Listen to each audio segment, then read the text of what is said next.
selamat datang di podcast kita kali ini dengan judul Dialog Kita. Nah, di sini kita nih bakal bahas sesuatu yang tetap bermakna nih buat kehidupan kita sehari-hari bareng aku, Sarah. Dan aku Gina. Dan aku Lydia. Nah, akhirnya setelah 2 tahun jadi wacana dan banyak yang nunggu-nunggu, podcast ini akhirnya resmi tayang. Bener banget, kayak kita nih udah bingung nih kapan ya podcast ini berjalan gitu. Tapi akhirnya kesampaian juga untuk kali ini. Nah, di kali ini kita kedatangan tamu yang spesial banget. Karena apa? Karena tamu kita kali ini tuh merupakan salah satu mahasiswi berprestasi di Universitas Mula Warman, Fakultas Kesehatan Masyarakat. Bersama dengan Aziza. Yeay. Kak Jija, gimana nih kabarnya kali ini? Alhamdulillah baik, tapi ya agak batuk-batuk dikit karena lagi musim sakit. Ya bener banget guys, buat penonton nih jaga kesehatannya loh ya, jangan sampai sakit juga, paham? Benar-benar jaga kesehatan ya teman-teman. Jadi hari ini kita bakal bahas tentang peran anak muda dalam mencegah penyalahgunaan narkoba. Topik yang penting banget nih untuk dibahas untuk anak muda di zaman sekarang. Nah, setahu saya nih, Kak Jija kan jadi duta rehabilitasi dan juga duta anti narkoba. Sepil dikit dong, apa aja nih yang apa ya namanya? Gimana awal mulanya atau iya. apakah ada hal-hal yang membuat memotivasi Kak Jija nih untuk terjun ke dunia kayak gini? Iya, gimana sih awalnya Kak? Jadi tuh awalnya sebenarnya coba-coba aja sih, karena semuanya kan berawal dari coba-coba dan rasa ingin tahu. Tapi dari situ juga motivasi aku tuh emang aku suka banget untuk nyari tahu hal-hal baru gitu, nyoba-nyoba hal-hal baru. Itu udah aku lakuin dari aku SD bahkan, karena aku SD tuh. Iya, aku dari SD itu udah aktif ikut lomba, udah sering keluar kota dulu ikut lomba dari SD sampai alhamdulillah sampai sekarang di perkuliahan aku juga masih aktif. Jadi sebenarnya ikut duta itu merupakan salah satu langkah coba-coba aku. Tapi alhamdulillah akhirnya aku dipercaya atau diberi amanah untuk menjadi salah satu duta rehabilitasi Bareta. Bareta itu Balai Rehabilitasi Tanah Merah di Kalimantan Timur. Jadi itu tuh khusus buat orang-orang yang pengguna-pengguna narkoba yang direhabilitasi di sana. Jadi aku tuh salah satu dutanya. Jadi ada 2 duta, ada duta putra dan duta putri. Nah, aku salah satu yang diamanai menjadi duta rehabilitasi putri Bareta Kalimantan Timur 2025. Keren banget Kak. sih. Nah, terus untuk pengalaman atau momen tertentu yang bikin kakak tertarik banget nih dengan pembahasan kita kali ini tuh apa? Yang bikin tertarik ya, Iya. karena duta rehabilitasi itu kan erat banget nih hubungannya sama masyarakat dan permasalahan di masyarakat, dan itu kita pelajari juga di Kesmas. Nah dari situ kita bisa banyak belajar sih kalau misalkan kita ikut duta rehabilitasi atau duta anti narkoba, karena forumnya itu sebenarnya duta anti narkoba, dan salah satu bidang yang ada di duta anti narkoba itu ada duta rehabilitasi itu. Terus kakak tuh sebagai duta rehabilitasi dan duta anti narkoba itu peran dan tanggung jawab dan tantangan kakak itu yang kakak pegang itu apa sekarang? Jadi sebenarnya sebagai duta anti narkoba dan duta rehabilitasi, peran kita tuh yang pertama, yang utama itu sebagai penyuluh, yang kedua itu sebagai role model. Nah, role model di sini bagaimana cara kita menunjukkan sikap anti narkoba itu. Jadi bagaimana sih cara kita untuk menghindari diri dari penyalahgunaan narkoba seperti itu, dengan cara apa? Seperti yang aku lakuin sekarang, aktif berorganisasi, ikut lomba, dan aktif di kegiatan-kegiatan lainnya yang lebih positif seperti itu. Terus gimana cara kakak buat nyampaikan nih ke masyarakat ataupun remaja bahayanya narkoba? Sebenarnya gampang aja sih, karena gini sih, aku punya satu pepatah yang bikin aku tuh sadar banget kalau narkoba tuh sebahaya itu loh. Nah, dengerin ya. Dengar ya Penting teman-teman. nih, penting. Jadi kopi ini aku dengarnya dari Pak Belni. Kalau kalian mau tahu, kalian harus search Pak Belni itu siapa. Kalian harus cari tahu karena Pak Belni itu keren banget, teman-teman. Jadi aku dengar dia dari Pak Belni. Kata Pak Belni, teman-teman kalau minum kopi terus tiba-tiba nggak minum kopi, misalnya udah minum kopi terus-terusan tiba-tiba nggak minum kopi, atau enggak teman-teman tuh suka main gitar tapi tiba-tiba nggak boleh main gitar, kira-kira ada yang ngerasa kurang gitu nggak?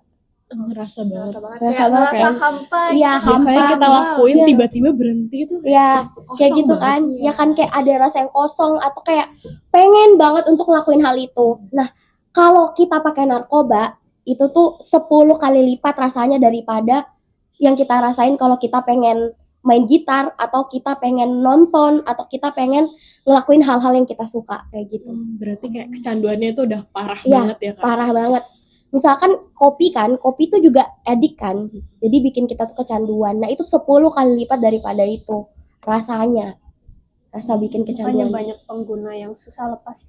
Iya bener banget, dan lepasnya itu juga tergantung diri masing-masing. Jadi treatment yang diberikan itu tergantung dari personalnya masing-masing. Jadi basicnya itu need treatment gitu.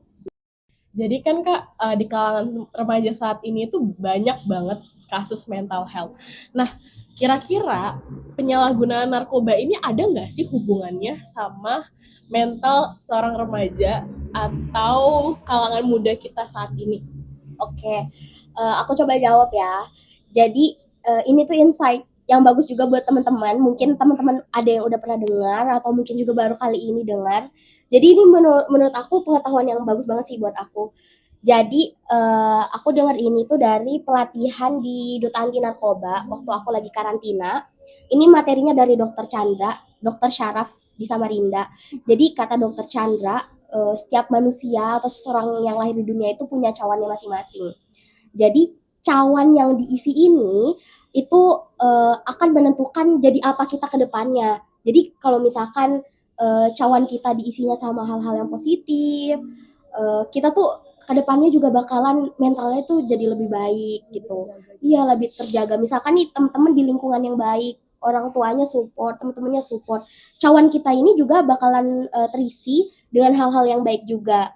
Tapi kalau misalkan cawan ini teman-teman isi dengan hal-hal negatif, misalkan dari kecil udah suka nyontek atau dari kecil udah suka bohong, nah itu tuh bakalan berpengaruh juga untuk kedepannya gitu.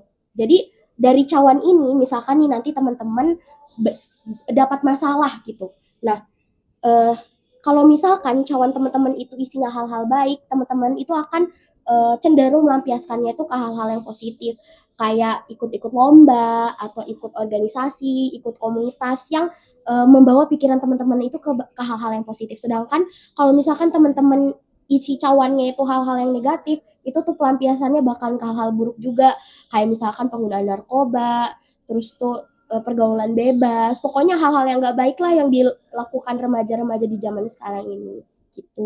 Oh, gitu. Ya karena basicnya pasti semua orang tuh juga punya masalah gitu kan, dan balik lagi ke diri kita masing-masing untuk menangani masalah itu. Gimana kita ngatasinnya itu, gimana Iya. kita milih mana yang baik, mana yang buruk, itu tuh dari awal semuanya. Jadi kalau misalnya kalian nih udah dari awal terbiasa yang buruk, bakal buruk terus gitu loh guys. Jadi lingkungan itu benar-benar jadi awal dan kebiasaan-kebiasaan kita itu membentuk kita yang sekarang. Bagaimana cara kita menyikapi dan membenahi sesuatu fenomena yang terjadi saat ini, gitu ya Kak? Ya bener banget. Nah ini insightful banget nih. Dari tadi kita udah omongin pengalamannya Kak Jija sebagai duta. Kalau mau nanya yang lain, selain jadi duta nih, kesibukan Kak Jija di luar ini apa ya? Akhir-akhir ini aku lagi sibuk organisasi, aku juga aktif di BEM, aku juga kadang-kadang aktif ngeband juga, nyanyi gitu karena aku hobi nyanyi. Udah itu aja sih, sekarang lagi fokus-fokus lomba-lomba gitu. Ada nggak sih Kak? Kakak kan banyak nih kegiatannya dari BEM, duta, sama tadi ikut banyak Adi. Nah, ada nggak sih tantangannya tuh? Kayak gimana sih Kakak bagi waktunya? Pasti susah banget kan Kak? Iya. Kita mau dong tips and trick-nya gitu buat Spill dikit teman-teman. dong Kak. Oke, jadi emang apalagi di semester 5 sekarang itu kerasa banget ngos-ngosannya gitu ya. Lebih gampang capek, lebih gampang sakit itu bener-bener kerasa. Tapi kembali lagi sebenarnya bukan, kita tuh nggak bisa ngatur waktu, sebenarnya tuh bukan itu. Tapi lebih ke motivasi diri. Kalau kita ngomong aku bisa, itu pasti bakalan bisa, itu pasti bakalan kejadian. Tapi kalau dari awal teman-teman tuh udah kayak apa ya, mindsetnya tuh udah aduh kayaknya aku nggak bisa deh, kayak aku sibuk banget deh, nah udah pasti nggak bakalan kejadian tuh. Jadi sebenarnya kalau teman aku bilang hidup kita sekarang adalah doa kita di masa lalu gitu. Hidup kita sekarang itu doa-doa kita sebenarnya, apa yang kita doakan ya itu yang akan terjadi gitu. Jadi kita yang sekarang itu adalah bentuk niat-niat dan doa-doa kita yang lalu. Iya benar. Jadi kita bersyukur. Jadi kalau misalkan dulu niat kita udah baik dan kita itu menjalaninya dengan hal-hal baik juga, kita pasti sekarang tuh nggak ada rasa kayak capek, nggak ada kayak ngeluh tentang hal-hal yang kita jalani. Kita enjoy aja sama perjalanan kita sekarang gitu ya. Ya, sebenarnya ngeluh itu boleh banget. Manusia tuh memang kodratnya ngeluh gitu pasti. Gitu, tapi perlu diingat ya kalau hidup itu nggak selamanya harus ngeluh, harus nggak apa-apa ngeluh tapi sambil dikerjain, sambil dikerjain semuanya nggak apa-apa. Ya, itu kunci mahasiswa lulus. Terus untuk sosok yang menginspirasi kakak buat ikutin banyak kegiatan, nyoba-nyoba hal baru itu apa? Sebenarnya aku udah mention di awal ya kalau misalkan aku udah aktif dari SD. Karena mama aku tuh support aku banget. Mamanya nih. Ya, mama aku tuh support aku banget. Dan selalu misalkan nih aku ikut lomba, aku selalu ngomong, "Mak, doain aku ya, aku ikut lomba ini." Mama aku tuh selalu excited kayak lomba apa, bikin apa. Jadi aku juga lebih excited untuk ikut berbagai macam lomba karena mama aku juga selalu excited untuk menanggapi aku kayak oh iya kemana gitu. Jadi sebenarnya peran orang tua itu sangat penting untuk pertumbuhan anak. Terus tuh anak itu kedepannya bisa percaya diri atau enggak. Karena aku merasa banget aku bisa jadi sekarang ini karena orang tua aku, keluarga aku yang selalu support aku gitu. Sweet banget. Lucu banget. Nah, untuk menutup perbincangan kita hari ini, mungkin kakak punya satu pesan yang mungkin bisa memotivasi anak-anak muda di luar sana yang mungkin bakal menemukan dan menonton video ini. Oke, teman-teman, mungkin kalau misalkan teman-teman buka IG, scroll TikTok, jadi penyakit banget ya sekarang. Kayak, orang-orang udah punya ini, orang-orang udah sampai sini, orang-orang udah, itu bikin stres.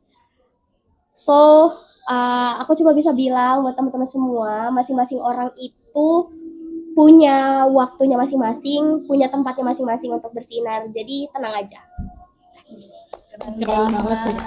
Terima kasih untuk Kak Jija sudah memotivasi banyak anak remaja. Terima kasih juga kalian. Nah, sekian itu untuk podcast kita kali ini. Ditunggu untuk episode selanjutnya.